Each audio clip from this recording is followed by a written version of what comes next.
introduce them.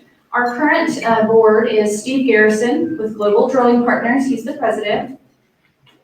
Chris Kavner with Sage Natural Resources is vice president in Tulsa. We currently have an open spot for Oklahoma City vice president. Matt Little is with TAG Directional Drilling, and he is our treasurer. Jessica Ubinga is with Opala Energy, and she is our secretary. I currently serve on the national board as the chapter rep.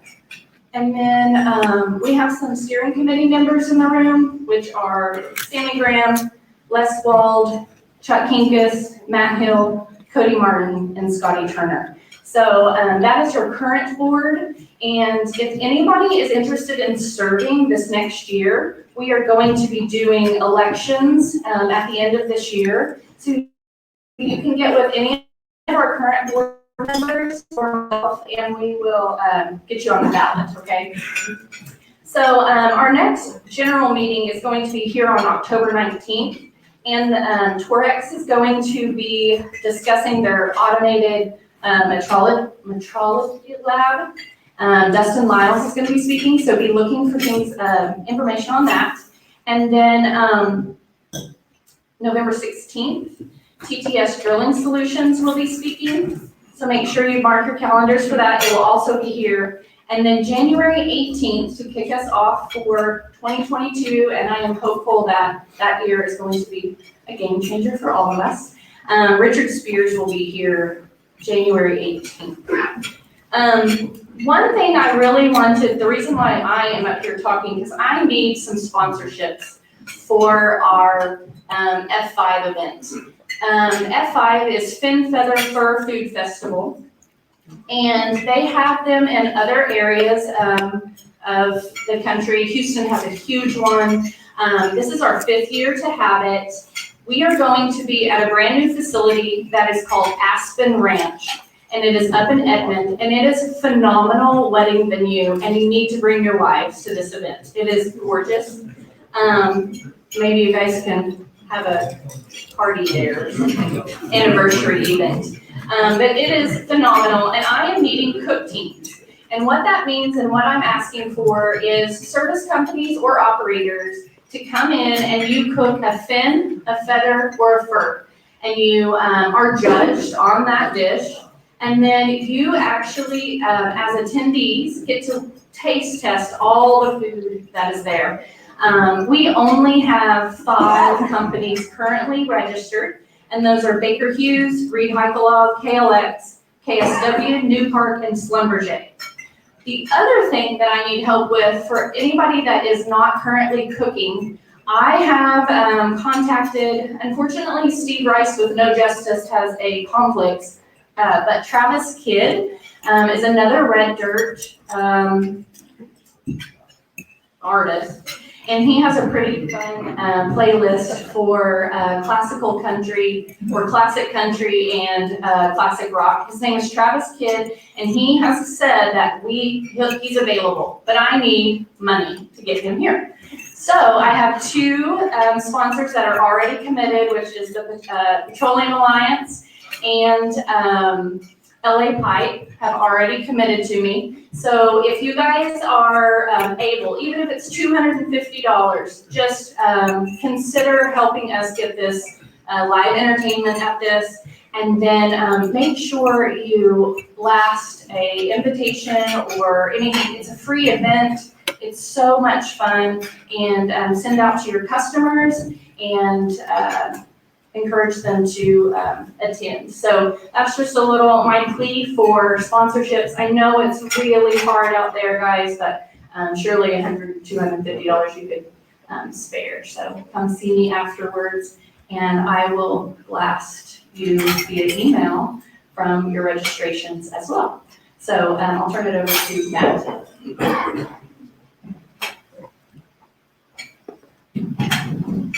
Good afternoon. Thanks everyone for coming. Everyone's busy. Things are picking up. Things are looking better. So thanks for spending the afternoon here. I'm here to introduce Nico Cosca. Nico is H&P's Wellbore Positioning Manager. He's based out of their Denver Remote Operations Center. His experience in MWD survey management ranges from large-scale geomagnetic models to tweaking small misalignment terms. Mr. Cosca is an active member of the Industry Steering Committee on Wellbore Survey Accuracy, the ISCWSA, and the Society of Petroleum Engineers. He's a published author within the SPE as well. He has presented his work to the IADC, ISCWSA, and the IADE. Mr. Cosca is the Assistant Chair for the Denver SPE Community Outreach and Philanthropy section. Interesting topic today, just because your surveys tell you you're on your well plan isn't necessarily true, so I think everyone will probably learn something today. Okay.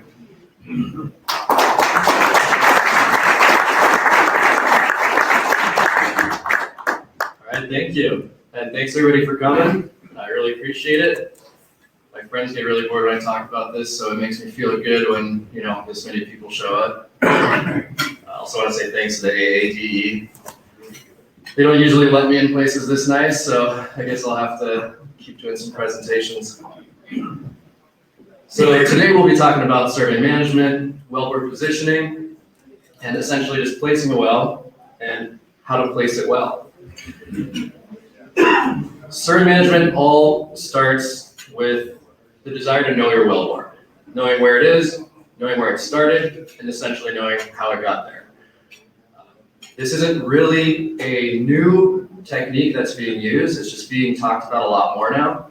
And this is kind of a common trend with US land picking up on technologies that have typically been more prevalent offshore or internationally. So today we'll talk about what it is, what is it really, how and when it's used. So there's some situations where we might not actually need to use survey management, and other times it's extremely important. And so I want to make that distinction very clear. And finally, I really like to talk about how do we roll this out and how do we continuously improve on survey management, not just as a survey management company, but as an industry as a whole. And so I think a really good starting point is having these conversations that we're having today. So again, thanks for having me. I hope we can, answer some questions and even maybe create some new ones in the process. So actually, real quick, my question to you is why do we even survey in the first place? Can anybody give me a quick answer? Yes, sir. So you know where you are. Now, did you see the next slide? That's exactly right, though. We want to know where we are, right? And whether we're surveying our property at home, or we're surveying our wellbore, or we're using Google Maps to get around Oklahoma City, we want to survey because we want to know where we are. Currently, a lot of these new campaigns are infilling existing pads. So these pads might have wells that were. Hello. Yeah, let me see if I can use backup. Hello? Oh, I was prepared for that one. And so when we're infilling existing pads, not only are the new wells really important to survey so that we get a good idea of where those are, but it's also really important to know and confirm or reassess where those original wells were. And this can help for things with tight spacing, collision avoidance. Last year I used to say the joke that wellbore positioning and survey management really helped us socially distance our wells. I think the novelty of that joke is starting to wear off though a little bit. And it can also help with production and wellbore quality. And this is an interesting point because all of the decisions that come with survey management and really how we're surveying a wellbore tend to fall in the drilling group. But that being said, a lot of these things affect the well downstream as well, whether that's running casing, whether that's, wondering why your ESPs are breaking down a lot sooner than they should. Wondering, hey, why am I getting frac hits or communications on these wells? Well, a lot of times if you don't know where your well really is positioned, the answers to these questions can seem really complicated. But then when you add these uncertainties on your well bores, you sort of understand that the answer becomes a little bit more clear. Now, the first thing to understand when we talk about survey management is the magnetic field of the Earth. So MWD tools that we use to take surveys that give us our direction and ultimately our position and describe the wellbore, they work just like compasses. And what I mean by that is that they essentially measure and align with the magnetic field of the Earth. Well, in a perfect world, it would just be the Earth's magnetic field, but unfortunately, with steel VHAs and a lot of different components and motors, there's a little bit of an extra magnetic field that we record as well. When it comes to the magnetic field of the Earth, there are three main components, and these are important to understand because they all change in different ways.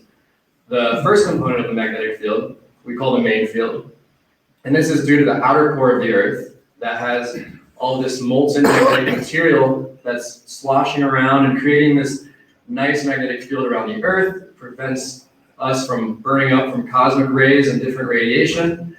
So, and it's also very convenient because it keeps MWDs with a job so that they can take surveys. The second magnetic field of the Earth is called the crustal field.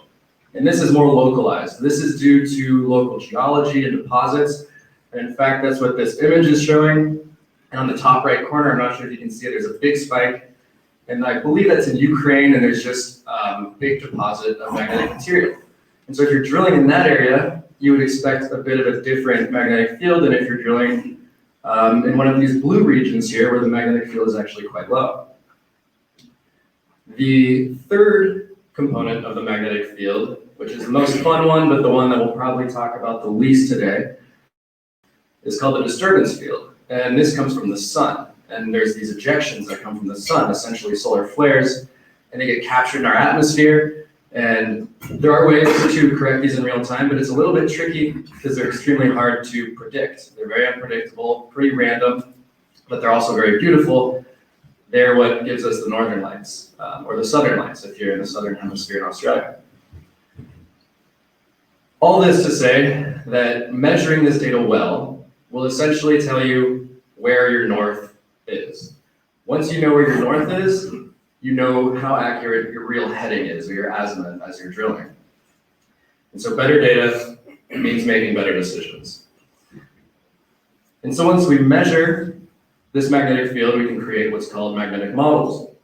There's three main types of magnetic models, the first of which are public models. And these use magnetic observatories, which are essentially these shacks that are scattered around the Earth thousands of miles apart. And they measure the magnetic field at that time, at that location. And they're updated every 5 years, which for some situations is fine. If we're trying to drill an accurate wellbore, that's usually not going to happen, or it's not going to do.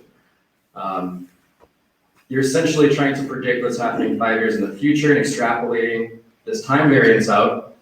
And oftentimes what happens is what we call a geomagnetic jerk, which I've also been called. But the geomagnetic jerk is essentially this event that was not predicted in that 5-year period when we created this model. And so you're essentially just stuck until that next 5-year period comes up, then you have to re-update it. Next, we also have high definition models. These add on satellite data. So these satellites are about 40 kilometers above the Earth, rotating, constantly measuring different magnetic values. And so it's a global model that'll work anywhere on Earth, but it's not quite as accurate as we can get, even though this one is actually updated every year, which does add that time variance component. So we can move on to IFR1, in-field referencing. And this is much more localized, uses things like airplanes or boats or drones or wave runners, and basically captures on a much smaller scale, maybe the size of a city or a small county, and it creates a model that's a lot higher definition. As you can see here, yes, I did make this slide specifically for this presentation, my first one in Oklahoma. And so that's where IFR1 comes in. There is also an IFR2, and that takes care of that solar storm variation. But again, I won't get started on that because that'll be a whole separate presentation. But something to basically take away from this is that the frequency at which the model is updated and the resolution at which the data is captured is extremely important in order to get a good model. Now, there are also times where IFR1 data isn't readily available at that time, but that's okay because people usually are. And so we can take something like a high definition model, get some guys on the ground, they're using these fancy theodolites and other instruments that I won't even pretend that I know how they do it. But they go out there and they take these measurements, and it's on a much smaller scale, maybe the size of a pad or two, and you can essentially create a model really fast and inexpensively that matches the expectations of an IFR magnetic model. If you really want to take this step further, you can use an IFR1 model and take direct observations and even get increased accuracy from that. And at the end of the day, what that increased accuracy does is it reduces the uncertainty in your wellbore position and helps you make better decisions. All right, so we've got our magnetic model. We've taken the first or second biggest error out of the equation, and that's where north even starts. So we call that the declination error. And next, we actually have to think about all the sensors on the MWD tool. There's 6 sensors on a typical MWD tool, 3 accelerometers measuring gravity, 3 magnetometers measuring the magnetic field. All of these sensors, just like any sensor in any measurement, are going to have some sort of inherent errors. The single biggest sensor error is going to be what we call drill string interference. And this is just due to the fact that our BHA is not made out of plastic, it's made out of steel. There's a motor, you have all these tubulars that are made out of steel, and they create this magnetic field that on top of the one from the earth is going to be measured by your sensor. And so as a circuit management company, it's their job to essentially remove that error so that now we can have essentially clean sensors and just measure the Earth's magnetic field. So for this, it's not quite as easy as the declination correction from the magnetic model where we can just plug in some new numbers in our computer. This actually does require proper workflow, which is just really important. I want to stress that very heavily because a lot of times people think it'll be a lot easier than just what it actually entails. Not to say that it's hard, but the proper documents have to be received and the workflow has to be followed. So on top of that, there are also misalignments, which come in several flavors. The first of which is sag. And this is one that most people are familiar with. And for lack of a better term, it's just when the BHA is sagging between 2 contact points, just like a steel beam being supported on 2 sides. If your MWD tool happens to be in one of those parts of the BHA that's at an angle, you're going to get an incorrect inclination, telling you that you're either further or closer to horizontal than you truly are. And at the end of the day, that's going to create a TBD error. So you're either deeper or shallower than where you thought you initially were. Then there's also situations where sensor packages can be misaligned. And by this, I mean either the magnetometer package or the accelerometer package is no longer on the same axis. An intuitive way to think about this is if you're torquing up a pressure barrel, for example, and your MWD tool is in it, you might actually twist it physically, and so you're getting incorrect measurements. Also, single sensors can be misaligned as well. All these sensors should be at 90 degrees from each other. If they're not, you're going to start seeing these tool face variations. Typically, this is how it manifests itself, where it should also be fairly intuitive that if you have a tool at a certain place and you change tool faces, your magnetic field shouldn't be changing. You're still in the same area. But if it does, then that points to some sort of error on your tool. Now the next type of error here, survey frequency, also called the Stockhausen effect, named after Ed Stockhausen, who wrote the initial paper on this. It's also an error that's starting to pop up a lot online, like on LinkedIn. I feel like I see this all the time. And it's interesting because it really isn't anything new. The paper was written 20 years ago. Again, something that offshore is done basically just as a standard operating procedure. But now US land is catching on, which I really like. But it all ties back to the fact that hopefully we're taking surveys around 90 feet intervals. But we make this assumption that everything between those surveys is perfectly circular, and we call that minimum curvature. Unfortunately, I think we can all agree that's probably not what's actually happening. There's some other stuff going on between those 2 surveys, and that's normal. But The fun part is that we actually have a lot of this data that we can ingest and we can look at, and we can actually just correct for it with data that's already available there, just continuous data. And so essentially the assumption here on the left side is that everything is perfectly circular. And then even though these black arrows that represent the surveys are at the same angles, it's possible that your real borehole looks a little bit something like this. Although I will say it's probably not a rig and a half of TBE difference at the end there, but just for exaggeration's sake there. Well, that's all good, but it's also worth to know that wellbore placement and survey management isn't just math. Don't get me wrong, I like algorithms just as much as the next person, but at the end of the day, the actual human element of survey management, in my mind, is just as, if not more important than this math aspect.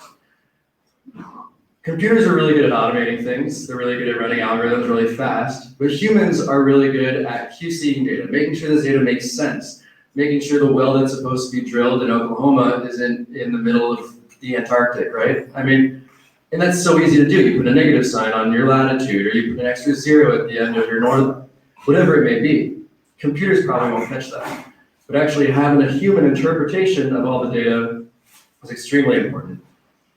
And another thing that I didn't really realize until recently is that having one central place with all of this data, whether it's BHAs, AC reports, or well plans, surveys, I could go on, it's really nice to have all of this data in one place.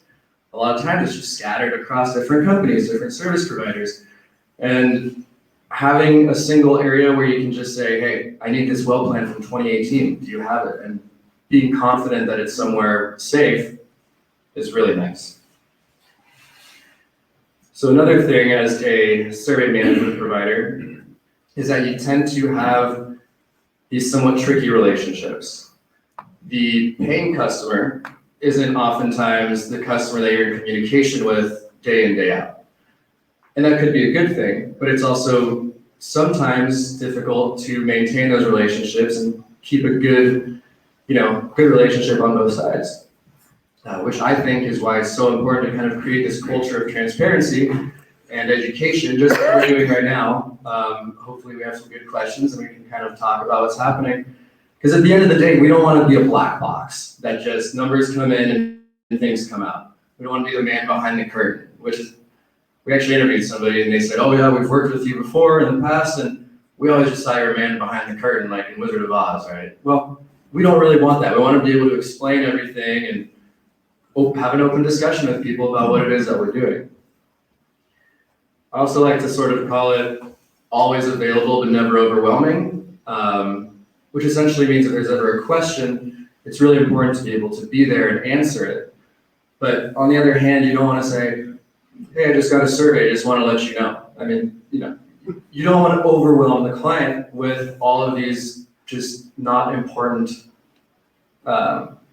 informations. I didn't say that.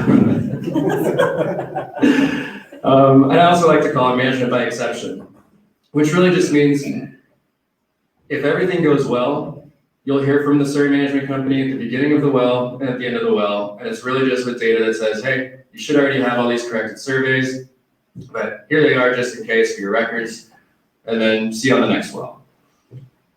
If something happens though, where there might be a collision issue or an issue that we think could pose some sort of HSE risk and put anybody in danger, well, in that case, it's also the job of the survey management company to immediately inform them. I think we can all agree that if you were not informed by somebody who knew that something catastrophic was about to happen, it could be taken the wrong way.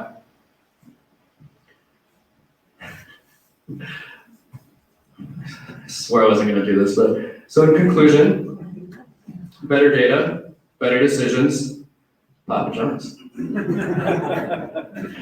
Sorry, I should have read the room better. But then also, it's really worth mentioning that algorithms can't create empirical data. And what I mean by empirical data is that it's data that we can go out, measure, assign some sort of uncertainty to, and then use this in our data and be sure about how we're actually validating data. So actually going out and measuring is great.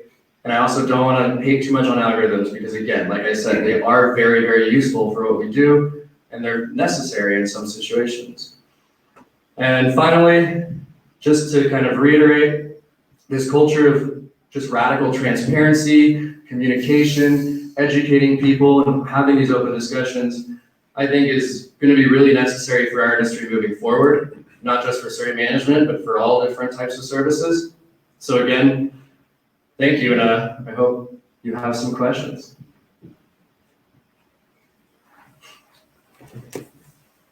Yes, sir.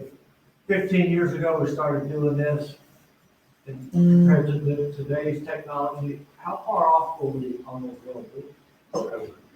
Surprisingly far. In fact, it's funny you asked that because there was also a study that was done, not even for the surveying, but just, well, it was for the surveying of surface location. And probably on average, it was about 50 feet off once they surveyed it with GPS. But there's some of these wells that are over 1 mile from where we originally thought they were. Now, if you're off by a mile on surface, then just imagine how far off you are at TD. So it can be very significant. Well, Sammy, I'm gonna argue with you because I used to do my truth centers and I was spot on every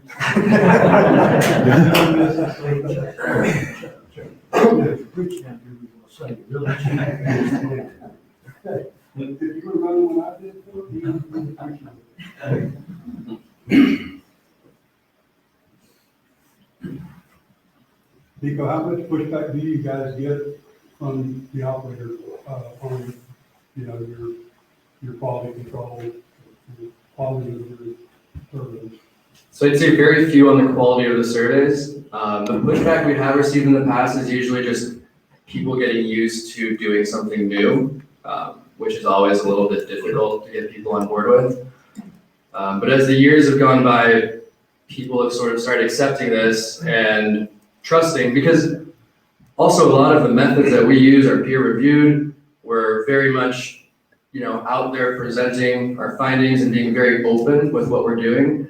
And I think that's what people really trust, is that other people that have no skin in the game are looking at it and agreeing and saying, yeah, well, all this math works out, the algorithms look good. And like I said, also the people aspect of it has added a lot of benefit. So are you guys doing a lot of follow-up surveying, like, I know gyro data especially does a lot of completion type gyro runs and stuff, that how often do you guys get involved in comparing the drilling survey versus the production surveys or completion surveys? So typically if we go back into a well later, after it's already drilled, it's usually just looking at the data that was already received and processing it. So maybe it was done 10 years ago before this was really used very often. And we'll go in and basically recorrect the surveys. We won't be taking surveys. I mean, that's also not, we're just kind of a third party analysis group as opposed to actually taking the surveys. I guess my question though is, do you look at drilled data and then take, say, a gyro survey after the well is, cased and completed, and compare those two and find? Yeah, and actually that's an amazing situation when that happens, when they gyro a well after it's been drilled, because that is two separate, totally independent measurements. And if those agree with each other, then that's a really good indication that the surveys are correct. So yes, we do that. I wouldn't say often, probably comes in once every few months where somebody just says, hey, here's a gyro from this well if you want to take a look at it. And I always love those situations. It always makes me a little nervous, but so far it's been great. Are you willing to explore more options? Just between me and you, will you exchange numbers after this? And Yeah, you bet. okay, Absolutely. I'd like to look at more. Sure.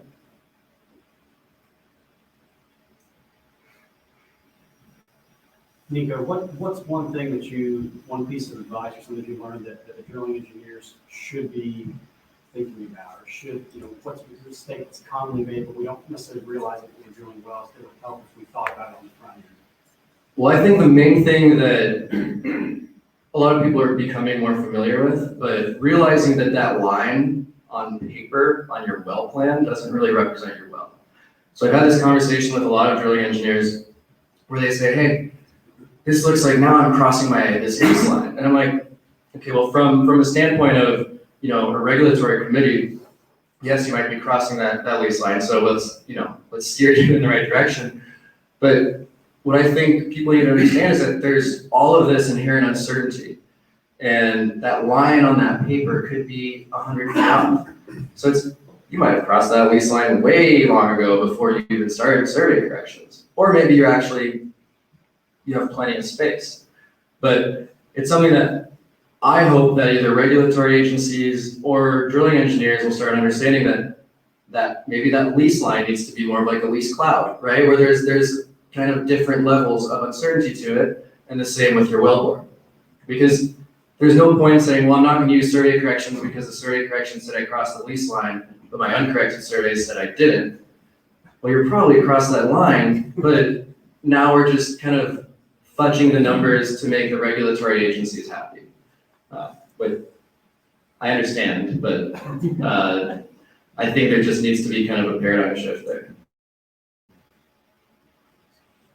Are y'all liable for that? If you're contracted by the customer to verify the accuracy of those surveys, can you be held liable by the regulator? So as of now, there's no survey police, which is kind of the term I like to use.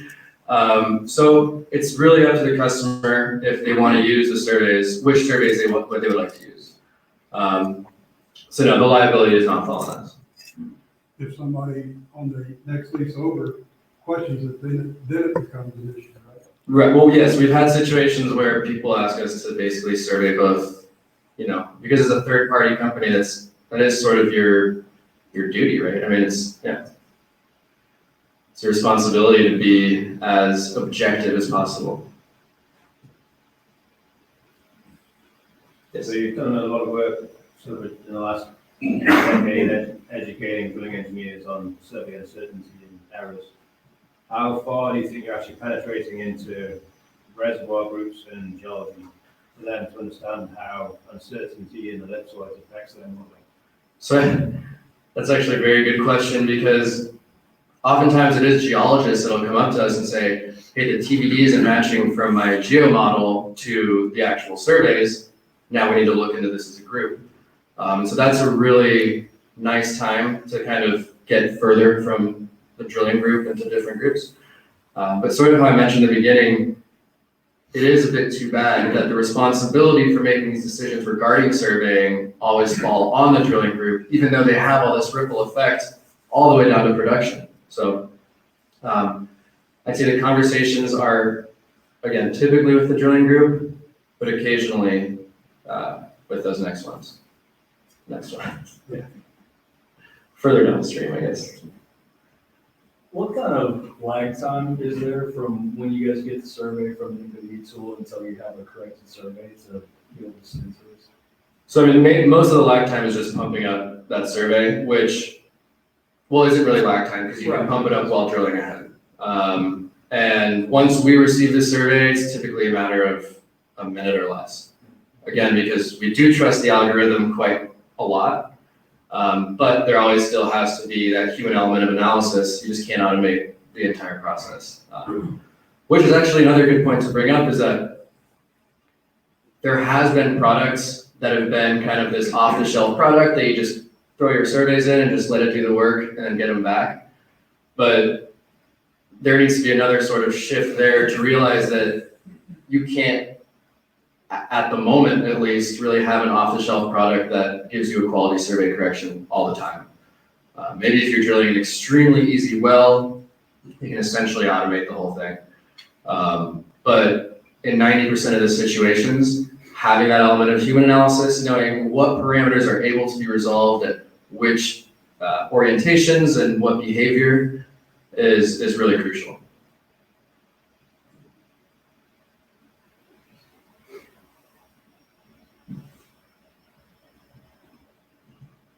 Anything else? All right. Well, thank you very much. I appreciate it.